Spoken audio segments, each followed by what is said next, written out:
Howdy, and welcome to part 3 of my function series.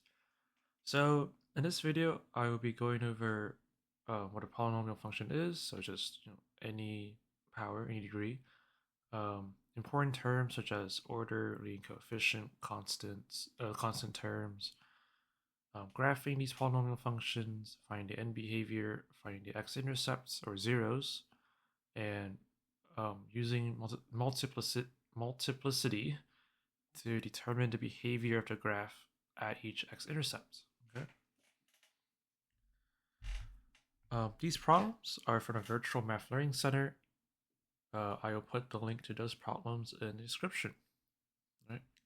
So now I will start with the first problem. So we're going to find the end behavior of this graph. Okay. And first thing to note is that we need the leading term.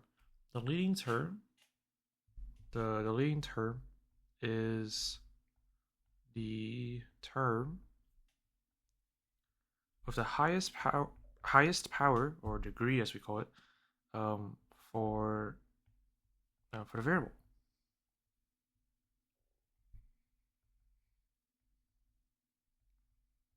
So you look. Oh wait, handwriting's horrendous. So you look at these three terms, right?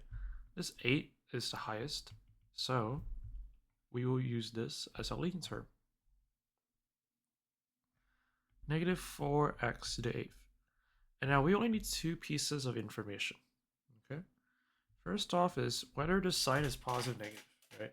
Well, if it's positive, it's just not there. So if we have a positive sign, that means as we go to the left, to the right, it should go up.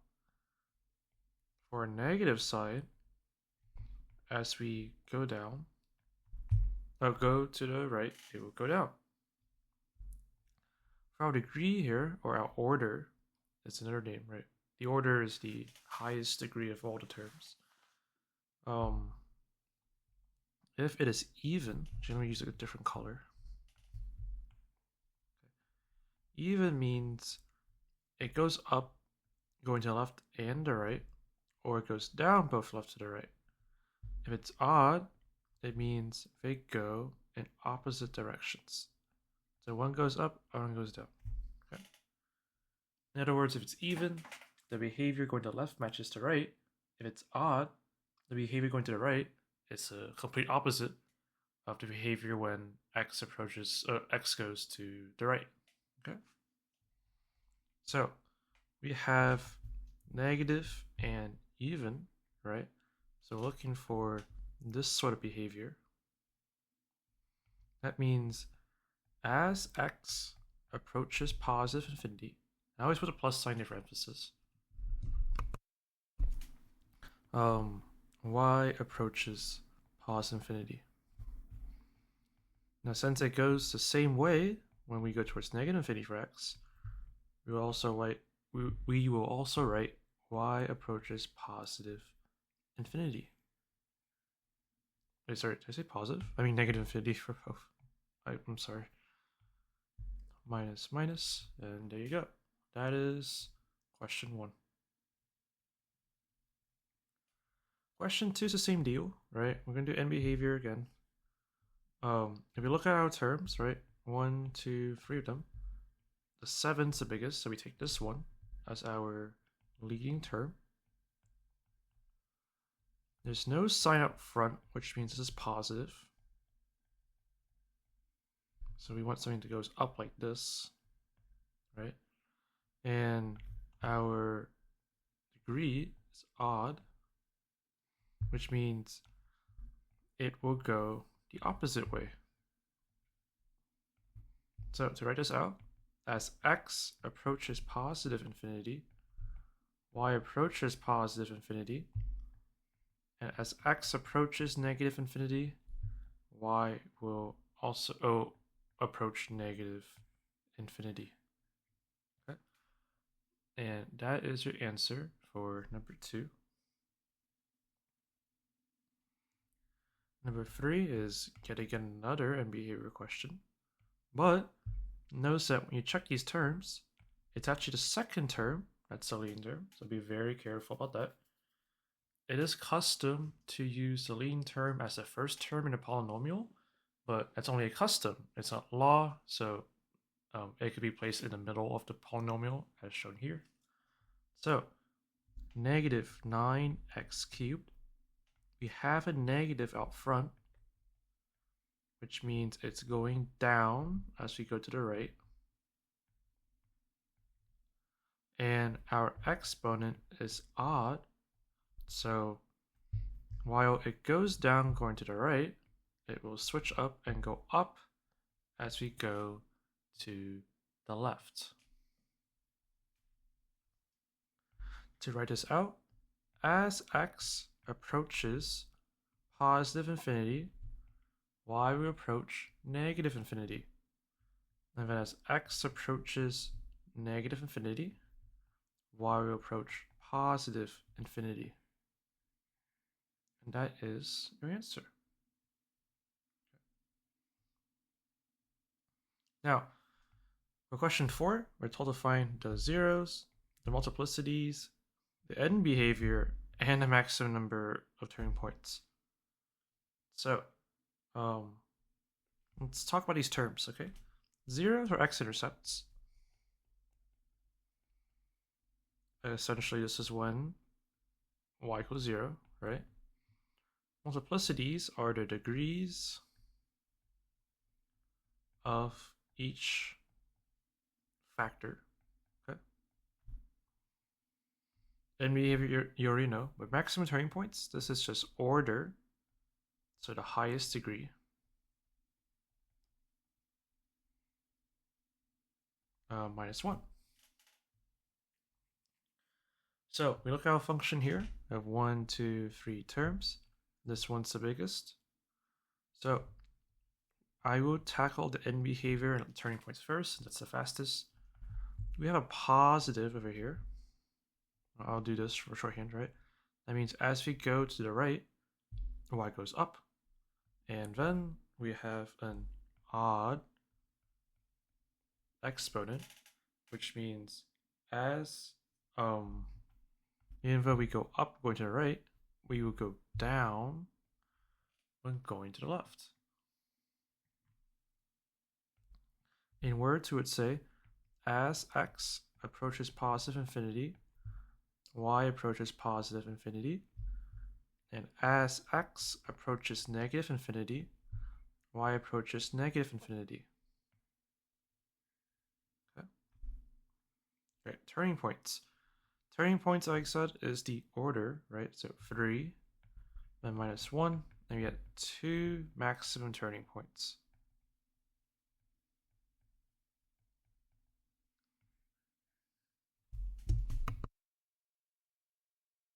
Okay, for the zeros, right? It's just like it really is just solving when y is 0. So do 0 equals 2x cubed, is that plus, yeah, plus 5x squared plus 9x. We can take an x out, get 2x squared plus 5x plus 9. We know from this term, we get x equals 0. And if we look at the exponent, right, it's exponent 1. So this is a multiplicity of 1, okay? Now we look at this term here, right? It's not very trivial on how to solve. So we're gonna have to use multiply method here real quick. So looking for two numbers that add multiply up to 18 and add up to 5, they actually don't exist. To confirm this, we could use the discriminant from the quadratic formula. So discriminant is b squared minus 4ac, right? If I get a negative answer, that means I have no solutions, okay? So this is equal to 25. Actually, let me write it out. This is equal to 5 squared minus 4 times 2 times 9. This is equal to 25 minus 48, which is, wait, not 48, 72, right? And this is equal to like negative 47, I think. But either way, this is less than 0, right? Less than 0 means no solution. Which means the brown term has no solution. So your answer is just x equals 0, multiplicity of 1. Okay. For our next question, same type of deal. We're looking for zeros, multiplicities, in behavior, maximum number of turning points. Starting off with the in behavior, right? We're going to locate our leading term. We have negative x cubed. Ooh, sorry if I pause, I'm like catching my breath. So for a negative, right, you have a negative sign. That means as we go to the right, we go down, and since our exponent is odd, it does the opposite when going to the left. So it will go up when we go to the left. Okay. So inwards, this is as x approaches positive infinity, y approaches negative infinity. And as x approaches negative infinity, y approaches positive infinity. Okay. Maximum number of turning points is the order, so 3 minus 1, and get 2 maximum turning points.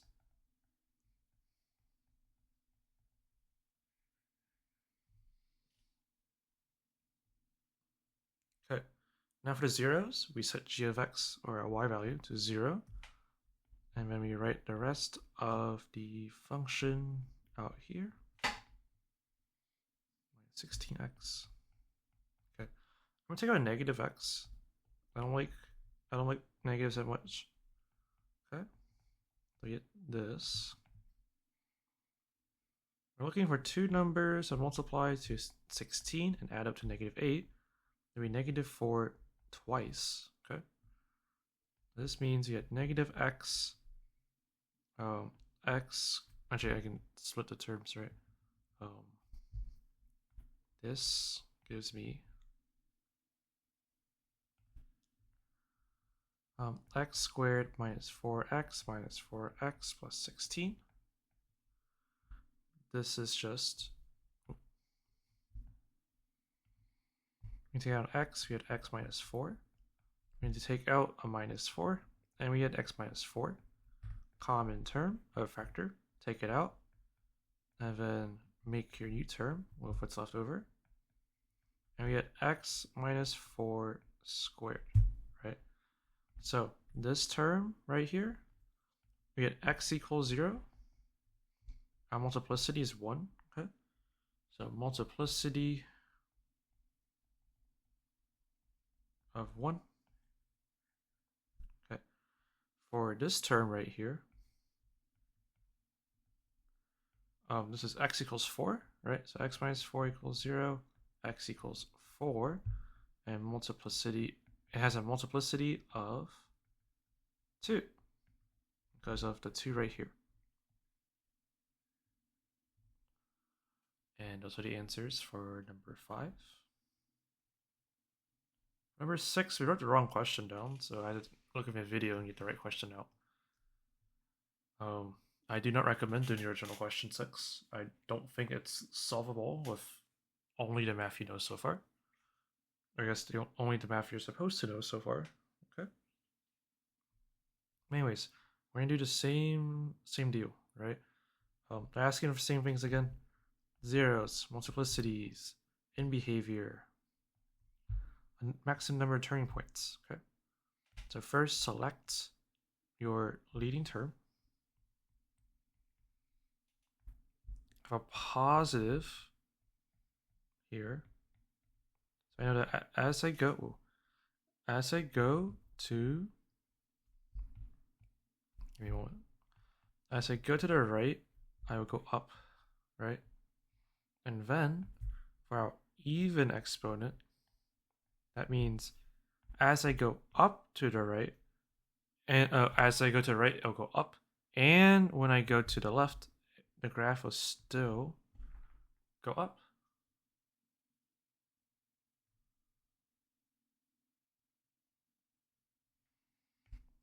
So writing this as words, as x approaches positive infinity, y also approaches positive infinity. Now as x approaches negative infinity, y will then approach still positive infinity. Our number of terms, right? I'll order 4, and then -1, and get 3 turning points. Or 3 maximum turning points, that is. Okay.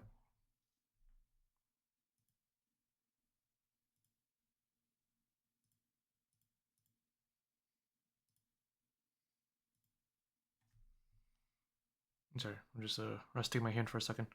Okay, so for the zeros, 0 equals, let's reset our y to 0, right? So 0 equals 4x to the 4th plus 12x cubed plus 9x squared. Okay, and now we just use a factory. You can take an x squared out. You get 4x squared plus 12x plus 9. Now this, of course, right, gives us x equals 0. Multiplicity of 2. That's one of our answers. And then for our other term here, we can try to factor that. I'm looking at two numbers that multiply up to 36, 4 times 9, and up to 12. That'll be 6 and 6. So let's substitute those inside. Plus 6x plus 6x plus 9. We can take out 2x here. We have 2x plus 3. We can take out 3 here. 2x plus 3. Common factor. Pull that out. And then add the rest. These are the same, so you have 2x plus 3 squared. When you solve this, you get 2x plus 3 equals 0. 2x equals -3. X equals -3 halves. And this has a multiplicity of 2, right? So 2 here, and from earlier, the 2 there. That is your answer for number 6. Number 7, we're going to match the function to the graph. So easiest way is to, oh, did my paper cut off? Oh, yeah. So g of x here, oh, g of x, -x cubed. Now let me try to find the original for you, so you can have an idea what a whole graph looks like. And it cut off. Okay, so this red one down here, it goes like this, more or less, I believe, like this. Okay, so when we look at a leading term, we have -x cubed. We have a negative, which means as we go to the right, it will go down. Okay, so this one goes up, so this is wrong, right? These 3 all go down, so we're good to go at the moment. Okay, now we look at the exponent. This odd, that means if we go down while going to the right, we would go up while going to the left. So this is fine. C is not fine, right? This is going down instead of up. And then the last thing to check is, so if you look at 2 graphs, right, there's 2 main differences, right? One is you can just look at, oh, this 4 here, right, has an even multiplicity because, oh wait, not wrong one. This 4 here is an odd multiplicity because it goes through, right? Odd multiplicities go through the point, while even multiplicities kind of bounce off. So we stay in the positive or we stay in a negative y region. Okay, that's odd. This is even, right? But the easier way to find out is if you notice, wait, hold on, no, that doesn't work here. So you check for number of turning points, right? So turning points would be 3 minus 1, 2 turning points. Let's look at C for some reason. You have 1, 2, that checks out.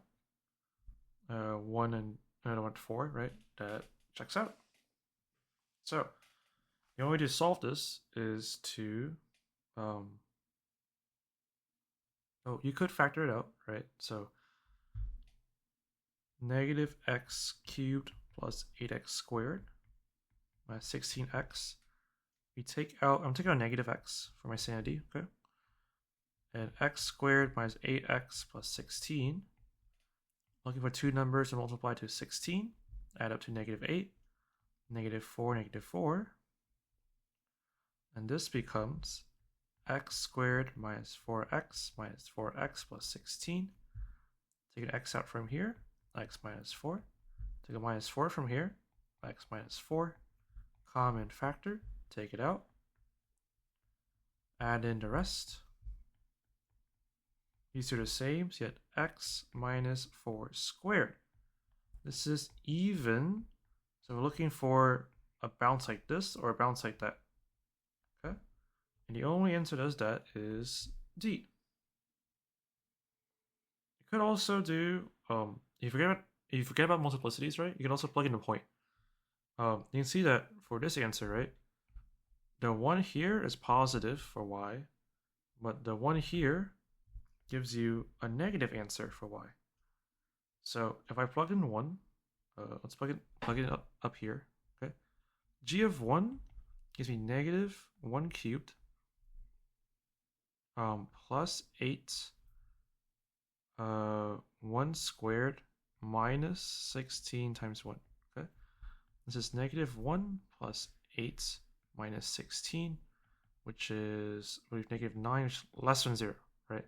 So I have a negative solution. So again, D is the right answer. And with that, that concludes my video for part 3.